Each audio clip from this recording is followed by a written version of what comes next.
ಇಲ್ಲಿ ಕಾಯಿಪಲ್ಯ ಹಚ್ಚಿದ್ದೆ, ಎಷ್ಟು ಸಾರಿ ಕಸ ತೆಗೆದಿದ್ದೆ. ಕಸ ತೆಗೆದಿದ್ದಕ್ಕೂ ಸಾರ್ಥಕ ಆಗ್ಯದ ನೋಡ್ರಿ. ಈ ಥರ ಮೆಣಸಿನ್ಕಾಯಿ, ಟೊಮ್ಯಾಟೊ, ಇಲ್ಲಿ ಕೊತ್ತಂಬರಿ, ಇಷ್ಟು ಜವಾರಿ ಚೌಳಿಕಾಯಿ, ಇಷ್ಟು ಪುಂಡಿ ಪಲ್ಯ ಹೊಂಟದ ನೋಡ್ರಿ ಫ್ರೆಂಡ್ಸ. ಹಾಕಿದ ಬಾಡಲಿಂದ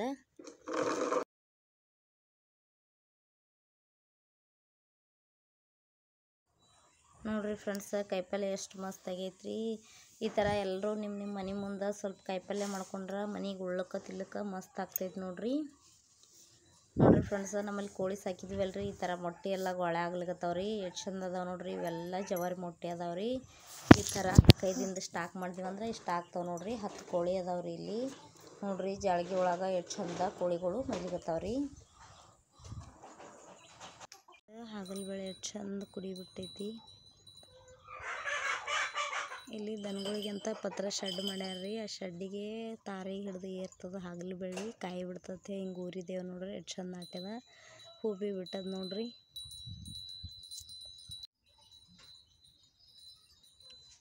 ನೋಡ್ರಿ, ಹಿಂಗೆ ಬೆಳಿಗ್ಗೆ ಎದ್ದು ಮರಗಳಿಗೆಲ್ಲ ಈ ಥರ ಹುಲ್ಲು ಕಟ್ತೀವಿ, ತಿಂತಾವೆ ತಾನೇ. ನೋಡ್ರಿ ಇಲ್ಲಿ ಕುಂಬಳ ಬೆಳ್ಳಿ ಎಷ್ಟು ಚಂದ ಹೂ ಬಿಟ್ಟೈತಿ. ಅವ್ರಿ ಬೆಳ್ಳಿ ಅದು ನೋಡ್ರಿ. ಇವು ಸುಗಂಧರಾಜ ಹೂವಿನಾಗೆ ಅದಾವ್ರಿ ಇಲ್ಲಿ.